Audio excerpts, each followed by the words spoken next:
ધોરણ 7 વિષય વિજ્ઞાન અને તેમાં આજે આપણે દેખીશું પ્રકરણ 7 પ્રાણીઓ અને વનસ્પતિઓમાં વહન. તો તેમાં આપણે દેખીએ આજે આ ચેપ્ટર તમારે ધોરણ જૂના સિલેબસમાં 11મું હતું, નવા સિલેબસમાં અત્યારે 7મું થઈ ગયું છે, બરાબર. રુધિરમાં કયા કોષો આવેલા હોય, કયા કોષો આવેલા? રુધિરમાં મુખ્યત્વે આપણે દેખીએ તો 3 કોષો આવેલા. કયા છે? રક્તકણો, શ્વેતકણો અને રુધિર કણિકાઓ કે ત્રાક કણો.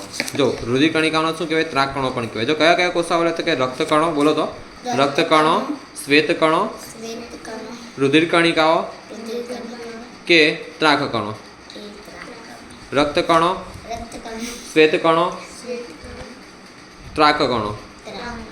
રક્તકણો, શ્વેતકણો, ત્રાક કણો. તો રુધિરમાં મુખ્યત્વે 3 કોષો આવેલા હોય છે. હવે રુધિરમાં હિમોગ્લોબિનનું કાર્ય શું છે? કે રુધિરમાં રહેલું હિમોગ્લોબિન ઓક્સિજન સાથે જોડાય છે અને શરીરના બધા ભાગોના કોષોને ઓક્સિજન પહોંચાડે. શું પહોંચાડે છે?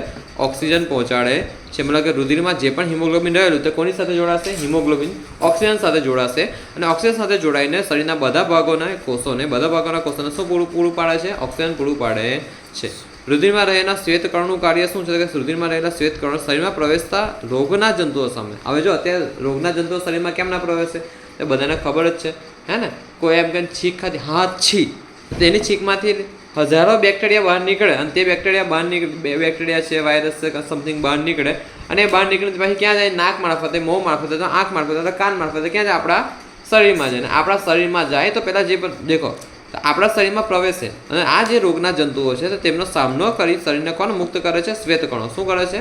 શ્વેતકણો. મતલબ શ્વેતકણો આપણા બોડીગાર્ડ છે. શું છે? આપણે એક પ્રકારના બોડીગાર્ડ છે. બોડીગાર્ડ એવું જ કરે ને, હા? શું કરે? ઘરની આપણી આજુબાજુ ઊભા રહેતા આપણી રક્ષા કરે. એને મળવા જો તો પેલા બોડીગાર્ડને મળીને જાઓ ભાઈ, બોડીગાર્ડ પરમિશન, ઠીક છે. પેલા મોટા માણસ જેમ કે આપણે પરમિશન આપે તો બોડીગાર્ડ પરમિશન આપે. ચાલો ધ્યાન નહીં. તો રુધિરમાં રહેલા શ્વેતકણોનું કાર્ય શું છે? તો કે રુધિરમાં રહેલા શ્વેતકણો શરીરમાં પ્રવેશતા રોગના જંતુઓ સામે સામનો કરી શરીરને શું કરે છે? રક્તમુક્ત રાખે, રોગમુક્ત રાખે છે, એટલે રોગ વગરનું રાખે છે. રુધિરવાહીના પ્રકાર જો તો રુધિરવાહીના મુખ્યત્વે 3 પ્રકાર છે. કયા છે? ધમની, શિરા અને કેશિકા. ધમની, શિરા અને કેશિકા. ધમની, શિરા અને કેશિકા. જ્યારે રુધિરના કોષો કયા છે? રક્તકણો, શ્વેતકણો, ત્રાક કણો. ત્રાક કણો બીજું શું કહેવાય? રુધિર કણિકા. રુધિર કણિકા. જ્યારે રુધિરવાહીના પ્રકાર કયા છે? ધમની, શિરા અને કેશિકા. ધમની, શિરા અને કેશિકા. ધમની કોને કહેવાય છે? તો કે હૃદયમાંથી રુધિરને શરીરના વિવિધ ભાગો તરફ. જો હૃદયમાંથી, ક્યાંથી? હૃદયમાંથી રુધિર મતલબ લોહીને, બ્લડને શરીરના વિવિધ ભાગો તરફ લઈ જતી રુધિરવાહિનીને શું કહેવાય? ધમની કહેવાય છે. હૃદયમાંથી, જો આપણું હૃદય આવે ને, હૃદય, તો હૃદયમાંથી રુધિરના શરીરના અલગ અલગ ભાગો છે.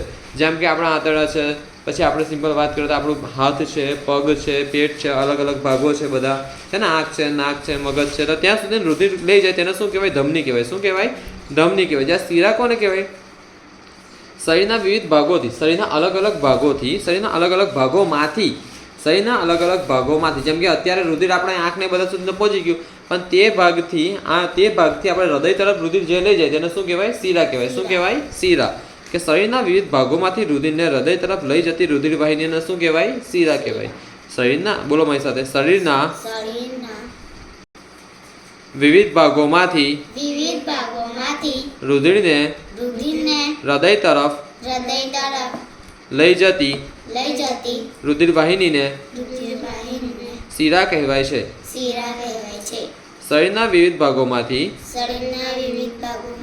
રુધિરને હૃદય તરફ લઈ જતી રુધિરવાહિનીને શિરા કહે છે. ઓકે, ધમની બોલીશું આપણે. હૃદયમાંથી રુધિરને શરીરના વિવિધ ભાગો તરફ લઈ જતી રુધિરવાહિનીને ધમની કહે છે. હવે આપણે દેખીશું કે ધમનીની દિવાલ જાડી અને સ્થિતિસ્થાપક લચીલી શા માટે હોય છે? તો કે ધમનીમાં રુધિરનો પ્રવાહ ઝડપી. આ ધમની શું કરે છે? કે ધમની હૃદયમાંથી રુધિરને શરીરના વિવિધ ભાગો તરફ લઈ જાય છે. એટલે કેવું? જોરથી પંપ મારવો પડશે ને. હવે જોરથી પંપ લગાવે, જાડા વ્યક્તિ વધારે જોર લગાવે, ખબર ને બધાને? તો અહીં પણ ધમનીની દિવાલ જાડી કેમ હોય છે? કેમ કે ધમનીમાં રુધિરનો પ્રવાહ ઝડપી અને વધુ ઝડપી હોય છે અને વધુ દબાણ હોવાથી ધમનીની દિવાલ જાડી અને સ્થિતિસ્થાપક હોય છે. હવે આપણે દેખીશું નાડી દર અથવા પલ્સ રેટ. અંગ્રેજીમાં શું કહેવાય? Pulse rate. પેલી ખાવો ને તે પલ્સ અને પછી આવે રેટ. પણ પલ્સ રેટ એટલે શું? અથવા નાડી દર એટલે શું? રેટ.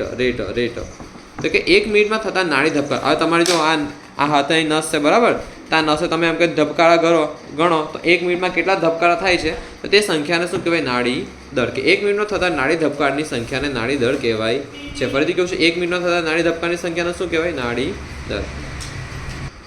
હવે આપણે દેખીશું કે આરામદાયી સ્થિતિમાં મનુષ્યમાં નાડી દર કેટલો છે? 72 થી 80. કેટલો છે? 72 થી 80. આપણે અત્યારે આરામ કરતા ને આપણે આ નાડી દર મતલબ કે જે તમારી નસ છે ને તેની પર આંગળી મૂકીને ગણતા હોય તો 1 મિનિટમાં કેટલા ધબકારા તમને થાય? 72 થી 80. 72 થી 80 જેટલા ધબકારા તમે અનુભવી શકો છો. હવે ધ્યાન નહીં, ફુસફુસિયા શિરામાં રુધિરનું વહન ક્યાંથી કઈ તરફ થાય છે? તો કે ફુસફુસિયા શિરામાં રુધિરનું વહન ફેફસાથી હૃદયના ડાબા કર્ણક તરફ થાય છે. આ મેં હૃદય ભણાવ્યું હતું ને ત્યારે મેં સમજાવ્યું હતું કે ફુસફુસિયા શિરામાં રુધિરનું વહન ક્યાંથી ક્યાં થાય છે? તો કે ફેફસાથી હૃદયના ડાબા કર્ણક તરફ થાય છે. ક્યાંથી? તો કે ફેફસાથી હૃદયના કયા કર્ણક તરફ? ડાબા કર્ણક તરફ થાય છે. ક્યાંથી? ફુસફુસિયા શિરામાં. કઈ શિરા? ફુસફુસિયા શિરામાં રુધિરનું વહન ફેફસાથી હૃદયના ડાબા કર્ણક તરફ થાય છે. બરાબર. જો ફુસફુસિયા શિરામાં રુધિરનું વહન ફેફસાથી હૃદયના ડાબા કર્ણક તરફ થાય છે. હવે આ નવની છે તમારી જૂની છે ને તમે મિસ્ટેક કરી તો આપણે સુધારી. બરાબર છે. તો જો ફેફસાથી હૃદયના ડાબા કર્ણક. હવે જો હૃદય એમનું આપણે એમ છે પણ તમારી બાજુ કરો તો આ જમણું થાય ને આ ડાબું થાય. એમ તો ખરેખર આપણે આ બાજુ જો આ જમણી થાય ને આ ડાબી થાય, પણ ચોપડામાં આપણે દેખવા જાય તો આ ડાબી થઈ જાય ને. ઓકે, તો આ ડાબી બાજુ તો ડાબા કર્ણક તરફ થાય છે ફુસફુસિયા શિરા. હવે ધ્યાન નહીં, હૃદયનું સ્થાન જણાવો તો હૃદય ઉડસગુડામાં નીચેની બાજુએથી થોડું ડાબી બાજુએ નમેલું રહે તે રીતે આવેલું હોય છે. હૃદય એ કયા ગુહામાં? તો કે ઉરસ ગુહામાં નીચેની બાજુએથી થોડું ડાબી બાજુ, કઈ બાજુએ? ડાબી બાજુએ નમેલું રહે તે રીતે આવેલું હોય છે. હવે હૃદયના કદ વિશે જણાવો કે હૃદય કેટલું છે? તો કે હૃદય સામાન્ય રીતે માણસની હાથની મુઠ્ઠી, આ માણસની હાથની મુઠ્ઠી છે ને, હૃદય સામાન્ય રીતે માણસની હાથની મુઠ્ઠી જેટલા કદનું છે. હૃદયના કયા ભાગમાં ઓક્સિજનયુક્ત મતલબ ઓક્સિજન વાળું મતલબ કે ઓક્સિજન વાળું અને કયા ભાગમાં કાર્બન ડાયોક્સાઇડ યુક્ત રુધિર હોય છે? મતલબ કે કાર્બન ડાયોક્સાઇડ વાળું. તો કે હૃદયના ડાબા ભાગમાં ડાબા કર્ણક અને ડાબા ક્ષેપકમાં ઓક્સિજન યુક્ત રુધિર અને તેના જમણા ભાગમાં મનુષ્ય જમણું કર્ણક અને જમણા ક્ષેપકમાં કાર્બન ડાયોક્સાઇડ યુક્ત રુધિર હોય છે.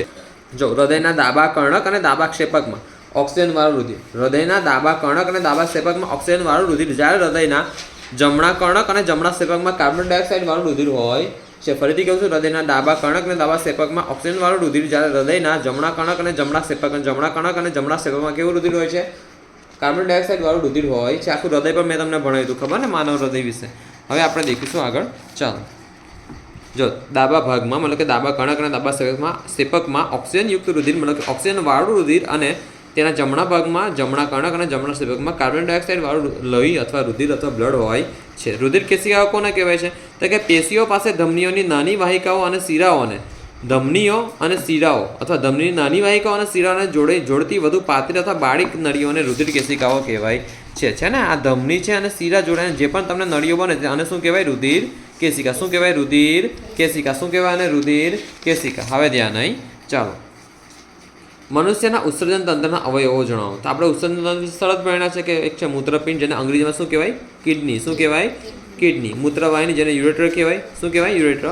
મૂત્રાશય, યુરિનરી બ્લેડર અને છેલ્લે મૂત્રમાર્ગ, જેને કહેવાય યુરેથ્રા. શું કહેવાય? યુરેથ્રા. પછી આગળ એકદમ છેલ્લે આવે છે મૂત્ર છિદ્ર. તેના દ્વારા મૂત્રનો ત્યાગ થાય. સિમ્પલી મૂત્રપિંડ, મૂત્રવાહિની, મૂત્રાશય, મૂત્રમાર્ગ અને મૂત્ર છિદ્ર.